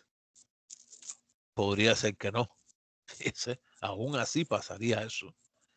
Ojo con esto, porque a veces puede parecer que las cosas, no, es que es evidente y las cosas evidentes a veces fallan. Fíjense, en Estados Unidos, país más desarrollado de la Tierra, yo diría a nivel del planeta, las pérdidas económicas han sido pérdida de empleo, todo eso sale constantemente en informaciones de los medios de comunicación. Y uno podría decir, es que la economía, todo el mundo está en crisis. ¿Y todo el mundo está en crisis? No. Las grandes compañías que tienen que ver con esto mismo que estamos haciendo nosotros ahora, que es una clase sincrónica online, han obtenido miles y miles de millones de dólares en ganancias. Entonces, lo evidente que supuestamente sería que la pandemia ha llevado a la crisis de toda la economía en todos sus sectores, resulta que en este sector que tiene que ver con la tecnología de la comunicación, lo que ha habido son grandísimas ganancias. Hay informaciones, por ejemplo, que dicen que Zoom, los primeros meses de la pandemia, había incrementado sus ganancias en 4.000 millones de dólares. Guillermo está levantando la mano. Adelante, Guillermo, por favor. Para aunar a lo que usted nos está poniendo como ejemplo, ayer salía una investigación superflua, voy a decir, de un medio de comunicación, donde decía de que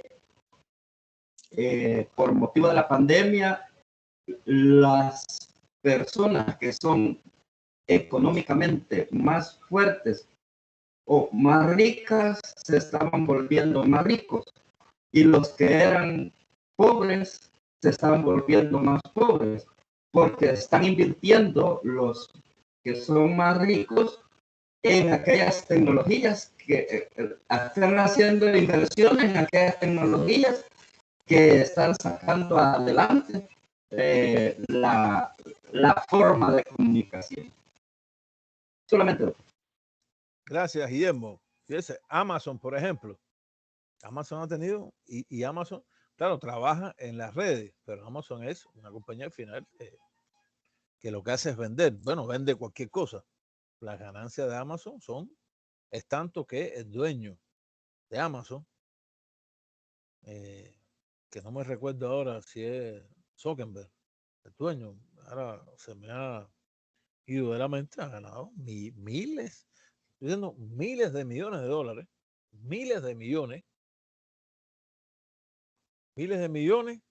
que a veces son miles de millones con los que no cuentan en la mayoría de los países, como creo que el mismo Guillermo había dicho en algún momento, no, lo había dicho Salvador, de la periferia, de esos que un día se llamaron en vía de desarrollo, el tercer mundo, todos esos nombres a veces bastante peyorativos sobre nosotros mismos, ¿no? Que vivimos en estos países, ¿no? Y hoy miles de millones. ¿Y a dónde van esos miles de millones? Van a ese, por desgracia en este mundo, ese 1% que es dueño del 90% de la riqueza del nivel planetario. Un 1% es dueño del 90% de la riqueza a nivel planetario. Algo que es realmente, digamos, una injusticia total, porque no hay otra manera de señalar una desigualdad tan grande como esa. Es realmente algo que podemos verlo en los límites del desastre. La selección. El conjunto de interrogantes anteriores pueden ser de 3 tipos. Preguntas triviales, para las que no se tiene respuesta y por lo tanto no se requiere una investigación para resolverlas. Preguntas excesivas, las que serían interesantes o importantes investigar, pero que el investigador no puede en ese momento resolver por falta de medios, de tiempo, de capacidad o de recursos. Preguntas realmente problemáticas.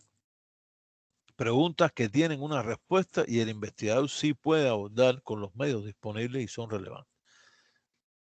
Fíjense, compañeros, esto se los pongo, compañeros y compañeras, porque cuando vamos a investigar algo, realmente tenemos que estar seguros de que lo que vamos a investigar podemos hacerlo. Tenemos los recursos, tenemos el tiempo para hacerlo. Porque si no, nos estamos planteando cosas tan excesivas que no logramos hacerlo.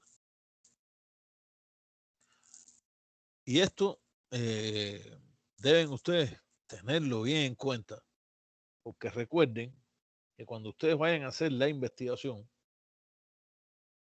o sea, su tesis, tienen un tiempo. Yo me parece que la Don Bosco tiene 1 año y otro año de plazo, o sea, pero ya no te puedes pasar de ese tiempo, pues si te pasas de ese tiempo, adiós el doctorado. Por lo tanto, eso nos está diciendo a nosotros que estos problemas que nosotros vamos a resolver tienen que estar bien acorde con la posibilidad real que tenemos de lograrlo. Si no, vamos a empezar a investigar algo que nunca vamos a terminar. O que por un problema de tiempo vamos a tratar de terminarlo a toda costa y lo más seguro es que entonces los resultados sean o no sean los totalmente satisfactorios que nosotros queremos. Eso es muy, muy importante tenerlo en cuenta, porque hay un tiempo. Yo creería en todos niveles de posgrado siempre hay un tiempo. En el tiempo para hacer la tesis. Por lo tanto, lo que nosotros nos vamos a proponer, lo que ustedes tienen que proponerse, tienen que estar de acuerdo con eso, con ese tiempo, y no ponerse a hacer algo que realmente no puedan, ¿no?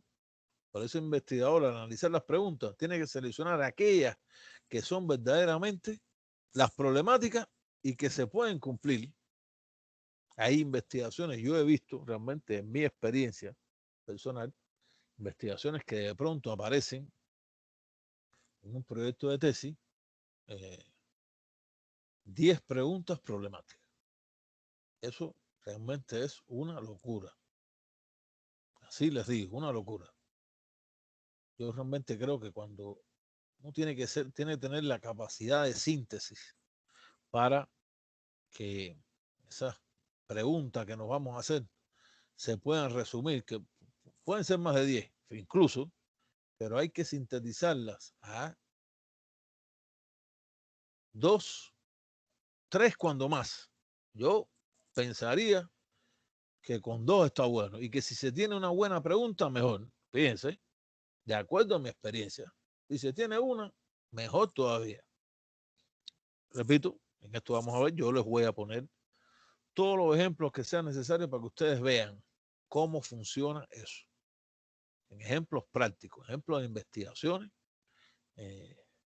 unas que han hecho otros y otras que son de mi autoría, para que ustedes vean cómo sí se puede concretar eso. Y no hacernos 10 preguntas, porque si nos hacemos 10 preguntas y aparece en un proyecto de 10 preguntas, compañeros, realmente va a ser, yo creería que prácticamente imposible que podamos llegar a responderlas todas. Lo que nos haríamos sería casi que ponernos una cadena en el cuello con una caja gigante de plomo que nos va a hundir y va a hacer que no terminemos, ¿no? Y esto tiene que ver con las otras partes porque recuérdense que hay que redactar de forma ordenada, hay que redactar con un orden lógico, hay que redactar, no se puede tener falta de ortografía ni falta de redacción, y todo eso, fíjense, tiene que ver con, desde el principio, uno tiene que ir, y todo eso requiere tiempo, fíjense. Incluso revisar una tesis requiere tiempo, revisarla todas las veces que sean necesarias, pero cuantos señalamientos le hagan, son señalamientos que ustedes tienen que revisar, y cada vez que vayan a revisar, tienen que tener un tiempo para revisarlo. Pues si van a hacer el señalamiento por 10 preguntas, lo más seguro es que no se saca. Por eso yo les aconsejaría que lo hagan 1, 2 máximo, no más, para el tiempo de hacer una tesis de 1 año, con un tiempo de gracia, que creo que en la Bosco de otro año, no sé si son 6 meses, no sé realmente, pero no deben ser más de 2 preguntas. Eso, bueno, repito, es mi consideración, por supuesto, fundamental. Esto, aquí hay un ejemplo que yo les puse de texto. Tema inicial, análisis de la relación entre el relacionamiento numérico y el rendimiento de la matemática en los estudiantes de Puse la ULS, pero puede ser, por supuesto, de cualquier universidad. Y el tema corregido, que sea un tema general, el tema corregido para que tenga impacto, para que, digamos, se vea bonito, hable al lector, se apruebe, porque todo esto es lo que se quiere. Yo pensaría que razonamiento numérico y rendimiento en matemáticas. Punto. Caso de los estudiantes de la Universidad Luterana Salvadoreña, por ejemplo, o la Universidad Don Bosco, la que sea. Así sale mejor que de la otra manera. Por supuesto, esto es, lógicamente, una consideración puramente personal. Yo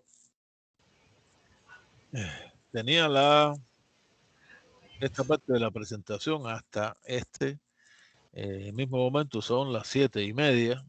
Perdónenme que en tiempo que hemos tenido no debía haberle dado un receso para que por lo menos se tomaran un café o algo de eso. Yo les digo que realmente es bien difícil dar 3 horas así, de esta forma como se la estoy dando a ustedes.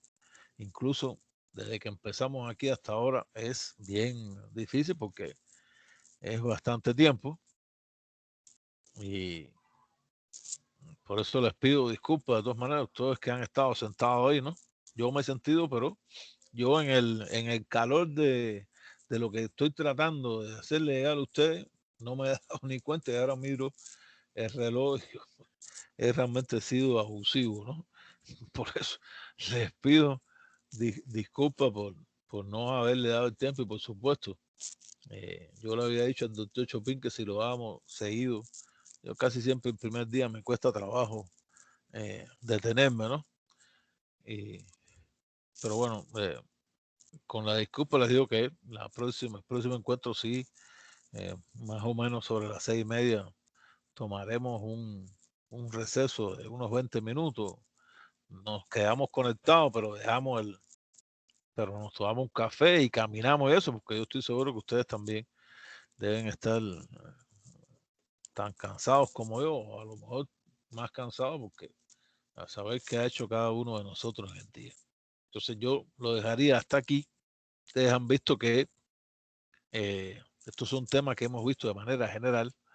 En la próxima clase ya vamos a ver el tema del problema y la relación problema-hipótesis, que es, como les dije, junto con los objetivos, el corazón de una investigación a partir de ese mismo proyecto de investigación.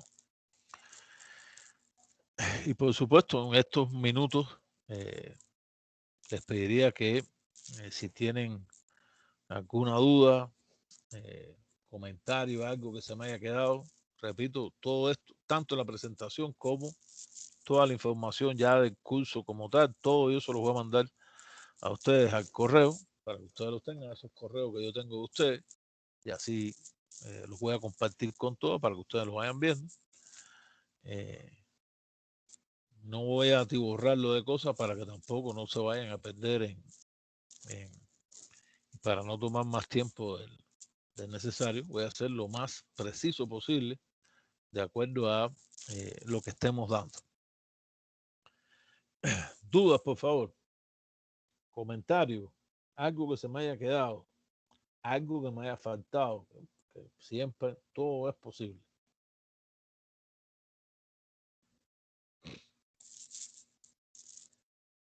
No sé quién se incorporó al final. Está Guillermo, Lilian. Creo que se incorporó Rubén Cruz. Rubén. Que he tenido problemas para conectarme, pero ya me vino a ayudar alguien y he podido al final estar una hora de clase. No hay problema, Rubén. De todas maneras, esto se está grabando y yo lo voy a subir a mi canal de YouTube para que ustedes después, los que no pudieron, usted y los otros dos compañeros y una compañera que igual ha tratado y no pudo conectarse, pero para que lo puedan ver. Okay, o sea, lo importante es que alguien lo haya ayudado y finalmente se haya conectado. Okay. Muchas gracias. Bueno, ¿alguna duda, compañeros, compañeras? Adelante. ¿Con quién hablo? Guillermo Aquino. Sí. Usted nos hace una recomendación muy personal y yo la siento muy atinada, donde nos hace mención de que en la escogitación del tema debe de ser un gancho atractivo para que las personas se interesen en leer nuestra exposición o lo que hemos investigado. Y se me viene a la mente un ejemplo como de limitación. En el tema La vida de Monseñor Romero es el tema amplio, pero al delimitarlo, usted nos hizo mención del pensamiento de Monseñor Romero. Entonces dice usted que tenemos que escuchar, leer todas las homilías de Monseñor Romero para interesarnos en concluir en el tema del pensamiento de Monseñor Romero. Y con la última diapositiva que usted nos presentó, prácticamente nos da a entender esta situación de que el nombre del tema puede ser largo e intensivo, pero al remodelarlo ya se vuelve, voy a utilizar la palabra límite, pero no es esa, quizás ya se vuelve limitante, pero se vuelve más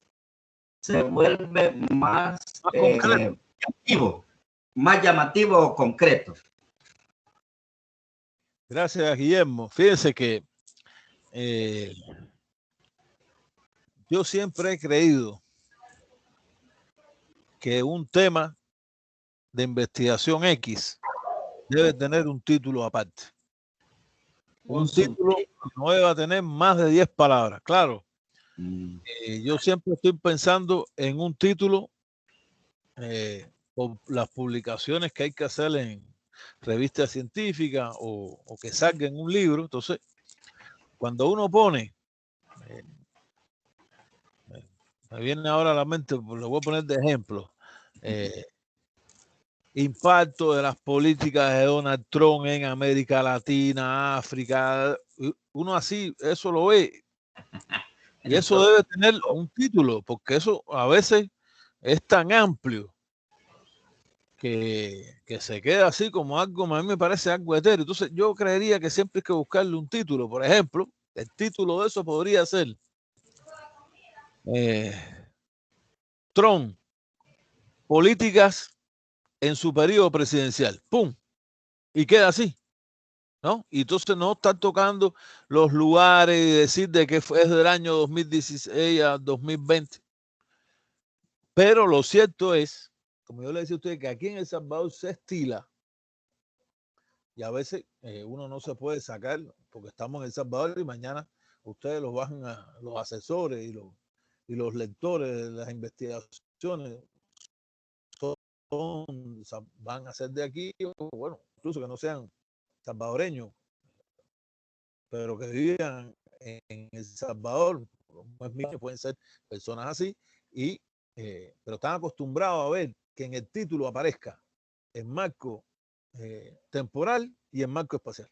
Están acostumbrados, una costumbre. Entonces, hay que tener siempre cuidado con eso, ¿no? Ponerle ese tema, aunque se le ponga arribita, se le diga, y el título, sea en negrita, por ejemplo, se pone un título que tenga ese gancho, que haga que le pasen por arriba, pero le llame la atención y diga, interesante esto, podrá estar interesante, y lo lea.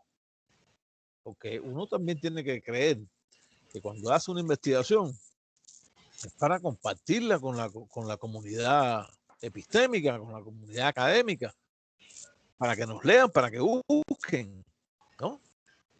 Porque entonces estaríamos, doctor Briñis, de que la investigación se vuelve una norma. La costumbre se vuelve una norma en la investigación. Y pregunto, al querer romper esa costumbre, ¿no estaríamos cayendo entonces en el rompimiento de una norma X? Porque yo hice un trabajo de graduación y cabalito así fue, los derechos humanos, violación de los derechos humanos en la zona occidental, y después juzgado de instrucción del departamento de Santa Ana. O sea, y se volvió la investigación de derechos humanos en tres lugares únicamente. Pero el tema era todo ese tema grandísimo. Ese, cuando la costumbre se hace derecho, se hace ley, ¿no? y cuando se hace, y realmente eso es una costumbre prácticamente hecha ley en el tema de las investigaciones en El Salvador. Uno se encuentra títulos que tienen 3, 4 líneas, que a mí me parecen feísimos, pero esa es ley. Y si es ley, porque ya la costumbre se ha hecho lo común, así es como a la gente le gusta verlo, uno no se puede salir de eso, porque te sale de eso y te van a decir, y el título, ¿por qué no tiene puesto el marco espacial y el marco temporal? Y ya te están haciendo el primer señalamiento, empezando por el título. Por eso, yo normalmente lo que hago es que pongo un título y pongo tema. Son títulos con un título de menos hasta 10 palabras máximo, y un tema que sí pueda tener ya incorporado el marco espacial y el marco temporal. Título y tema. Sí. Eso vamos a verlo de todas maneras así a nivel de detalle y repito, siempre con muchos ejemplos, que es lo más importante, ¿no? Porque los ejemplos siempre son más ilustrativos y son más fáciles para que ustedes comprendan. Bueno, lo importante es sabernos defender para, si vamos a utilizar esta metodología que usted nos está explicando, de poner un título y de poner un tema, ¿verdad? Para podernos defender por si queremos utilizar esta forma de temática, vamos a decirle así. Exactamente. No es que sea obligado. Yo siempre los voy a poner, los voy a compartir con ustedes porque son mis conocimientos. Ya después ustedes, de acuerdo al asesor que tengan, de acuerdo a lo que les digan, porque uno no se va a fajar con su asesor, no se va a fajar con los lectores, no, eso jamás. Y todos los señalamientos que hagan hay que incorporarlos, incluso aunque a uno no le guste. Lo que uno no puede incorporar es algo que esté en contra de lo que ya se investigó y que vaya a revertir una investigación. Eso no, eso hay que defenderlo con sus argumentos. Pero cualquier señalamiento son siempre señalamientos objetivos, son bien recibidos y son incorporados a la investigación que se hace. Eso es importante hacer. Son dos cosas distintas. ¿Algún otro compañero, compañera, por favor?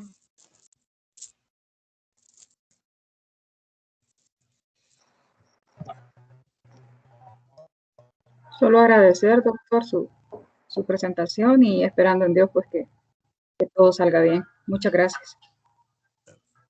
Gracias entonces a todos y todas por esta clase. Mañana mismo les estoy mandando toda la información a sus correos. No se van a tenerlo por la mañana temprano.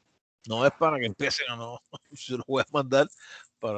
Yo no pierdo tiempo en que después se me vaya después a pasar algo. Yo mañana temprano se los mando y ya ustedes tienen para revisar, y les voy a pedir que de esa revisión cualquier duda que tengan, comentarios, no esperen a martes que viene, sino que si ahí mismo me lo pueden escribir, mire, yo también quiero esto, sería bueno, con gusto, compañeros, todo eso es bienvenido. Yo busco la información y se las mando, y si no la tengo, hago una investigación hasta que aparezca. O sea, eso siempre puede ocurrir. Les agradezco entonces a todos y todas por estos minutos aquí presentes, y nos vemos entonces de esta manera sincrónica online el próximo martes a las 5 de la tarde. Gracias a todos y todas. Gracias a usted. Buenas noches a todos. Feliz noche. Buenas noches a todos. Buenas noches.